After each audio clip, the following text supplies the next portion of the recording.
Hey Margaret, so hi. I'm gonna do a quick little routine for you that you can do every morning. We may get interrupted by dogs because they're here.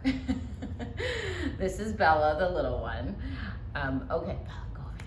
So the first thing I want you to do is start with a cat-cow, which, okay, sit down, sit, there you go. So cat-cow is where you want to have your hands directly under your knees, right?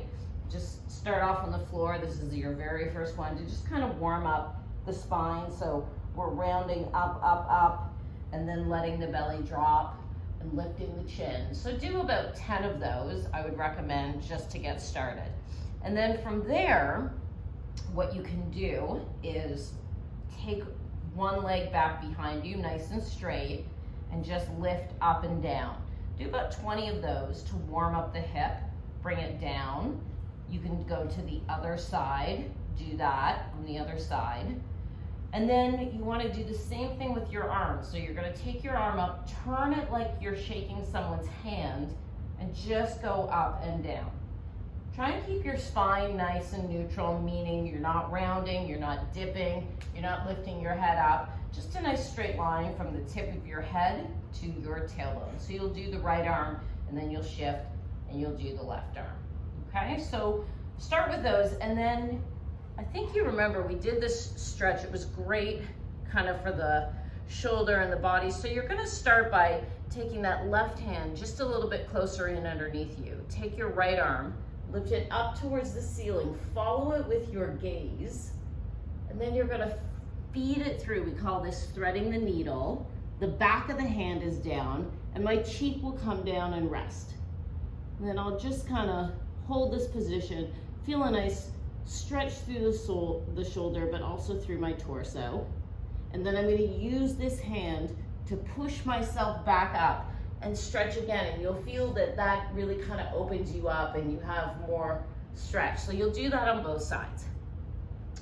From there, let's have you flip over, take your legs out in front of you, and we'll keep a little bend in the knee, not so we don't stress those hamstrings, because I remember they're really tight for you.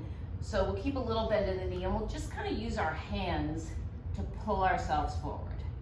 And we talked about how the hamstring wants to tighten up, so you're gonna hold that stretch till you feel that moment where it kind of loosens, and then you'll go a little bit further. You'll see if you can just kind of bring yourself forward a little bit at a time. Maybe 2 or 3 of those where you kind of pause, let the stretch resonate, feel that moment where it loosens, and then go a little bit further. And if you only get to here, then that's where you get to, okay? From here, you will take your left leg, cross it over. Take your right arm, hook it here.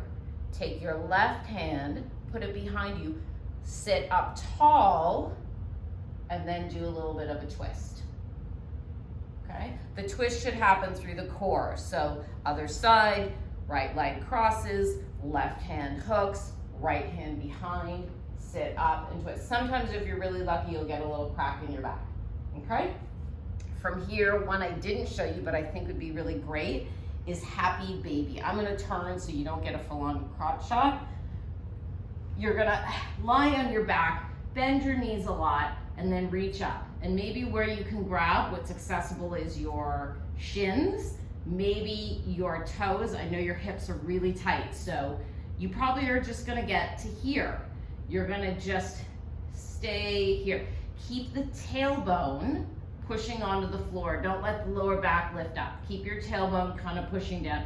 I always picture having a grape underneath my tailbone that I'm trying to crush. And then you want to open your feet, and we're thinking of just kind of bringing the knees towards the floor a little bit. You can rock back and forth, and you can see why they call it happy baby. They also call this dead bug, but I think happy baby is much nicer. So happy baby, we just kind of hold this stretch. From here, a new one as well. Turn to your side. These are really good for you and really important for hips. These are called clamshells. Keep your feet together, rotate the knee up.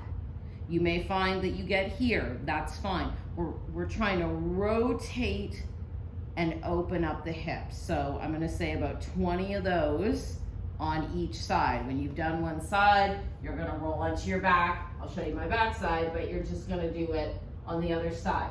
And you may notice one side is much tighter than the other. That's pretty normal.